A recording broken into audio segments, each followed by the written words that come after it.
തമ്മിൽ അടുക്കാതെ വണ്ണം. പുറപ്പാട് പുസ്തകം 14-ാം അധ്യായം 20-ാം വാക്യമാണ് നാം ചിന്തിക്കുന്നത്.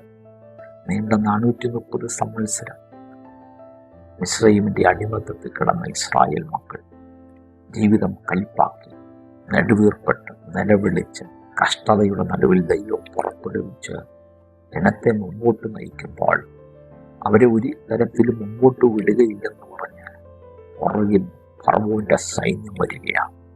എന്നാൽ ദൈവത്തിന്റെ വചനങ്ങൾ എഴുതി വച്ചിരിക്കുന്നു, ഇസ്രായേലിയ സൈന്യവും മിസ്രയീമ്യ സൈന്യവും തമ്മിൽ അടുക്കാതെ വണ്ണം അത് അവയുടെ മധ്യ നിന്നു.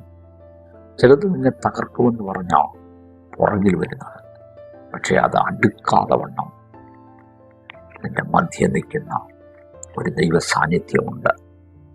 പലതും നിന്നെ തകർക്കും, നിന്റെ തലമുറയെ തകർക്കും, നിന്റെ കുടുംബത്തെ തകർക്കും, നിന്റെ ബിസിനസ്സിനെ തകർക്കും, ശുശ്രൂഷയെ തകർക്കുമെന്നൊക്കെ വെല്ലുവിളി ഉയർത്തുമ്പോൾ ഈ പകലാത്മാവിൽ വിശ്വസിച്ച് സ്തോത്രം ചെയ്യും. അത് അടുക്കാതെ വണ്ണം കാവൽ ചെയ്യുന്നൊരു ദൈവമുണ്ട്. കർത്താവ്, ഈ പ്രഭാതത്തിൽ ദൈവിക നിയോഗത്തോടെ പുറപ്പെടുന്നവരെ തടയുവാൻ ഒരു ശക്തിക്കും കഴിയില്ലല്ലോ.